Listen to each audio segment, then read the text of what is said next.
Et si une seule âme valait assez pour faire vibrer le ciel? Dans cette courte parabole, Jésus nous révèle un Dieu qui cherche avec passion et qui se réjouit intensément lorsqu'un seul pécheur revient à lui. Cette histoire, c'est celle de la drachme perdue, tirée de l'Évangile selon Luc 15, 8-10. Elle fait partie d'un triptyque de paraboles racontées par Jésus pour illustrer la joie de Dieu quand un seul pécheur se repent. Mais qu'est-ce qu'un pécheur, selon la Bible? C'est quelqu'un qui s'est éloigné de Dieu, en pensée, en parole ou en action, et qui a besoin de sa grâce pour être réconcilié avec lui. Et cette grâce a un nom, Jésus-Christ, qui a donné sa vie à la croix pour que chacun puisse être sauvé, pardonné et ramené à Dieu. Écoutons maintenant les paroles mêmes de Jésus. Ou quelle femme, si elle a 10 drachmes et qu'elle en perd une, n'allume une lampe, ne balaie la maison et ne cherche avec soin jusqu'à ce qu'elle la retrouve. Et quand elle l'a retrouvée, elle appelle ses amis et ses voisines, et dit, « Réjouissez-vous avec moi, car j'ai retrouvé la drachme que j'avais perdue. » De même, je vous le dis, il y a de la joie devant les anges de Dieu pour un seul pécheur qui se repent. Luc 15, 8-10. Cette parabole s'adresse à tous les pécheurs, pas seulement à ceux déjà dans l'Église. Jésus la raconte en réponse aux pharisiens qui lui reprochent d'accueillir les pécheurs, Luc 15, 1-2. Il parle donc des perdus au sens large, y compris ceux qui ne savent même pas qu'ils sont éloignés de Dieu. La drachme est inconsciente d'être perdue, et cela illustre ceux qui vivent loin de Dieu sans le savoir, qu'ils soient à l'intérieur, religieux, pratiquants mais sans relation vivante avec Dieu, ou à l'extérieur, indifférents, athées ou en recherche. Une histoire simple, un message profond.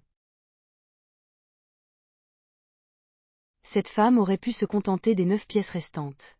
Mais non, elle allume une lampe, balaie, cherche avec soin, jusqu'à ce qu'elle retrouve la pièce perdue. Jésus nous montre un Dieu qui ne se résigne pas à la perte d'un seul de ses enfants. Il cherche, il attend, il espère. Avec soin. Avec amour. Le pécheur, spirituellement perdu. La pièce de monnaie ne peut pas revenir d'elle-même. Elle est inerte, cachée dans la poussière. C'est l'image du pécheur dans l'Écriture, spirituellement mort, incapable de revenir par ses propres forces. Vous étiez morts dans vos fautes et vos péchés, séparés de la vie de Dieu. Éphésiens 2, 1, 4, 18. La drachme représente ainsi tout homme dans son état naturel, éloigné, inconscient de sa perdition, mais infiniment précieux aux yeux de Dieu. La lampe et le balai, des symboles spirituels.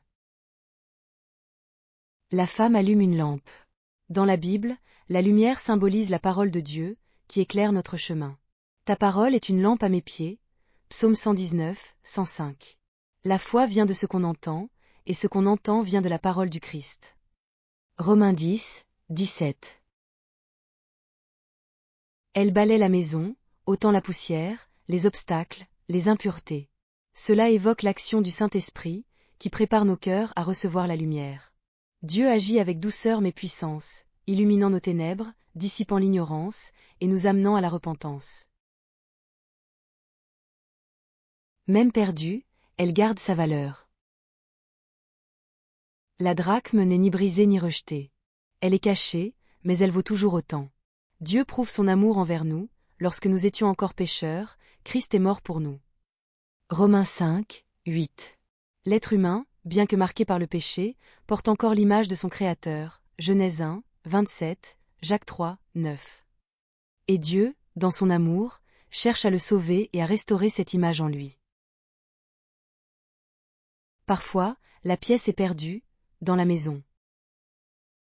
La drachme ne s'est pas envolée, elle était là, tout près, mais ignorée.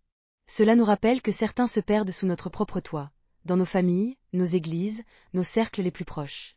Ne soyons pas indifférents à ceux qui semblent présents mais sont spirituellement absents. Le Seigneur nous appelle à les chercher, avec amour, patience et prière.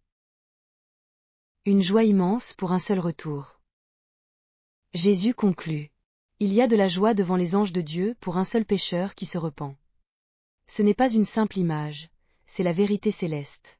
Chaque retour, chaque cœur qui se tourne vers Dieu, fait vibrer le ciel. Même un seul. Cette parabole nous montre un Dieu qui ne cesse jamais de chercher. Elle nous révèle notre propre valeur, même perdue.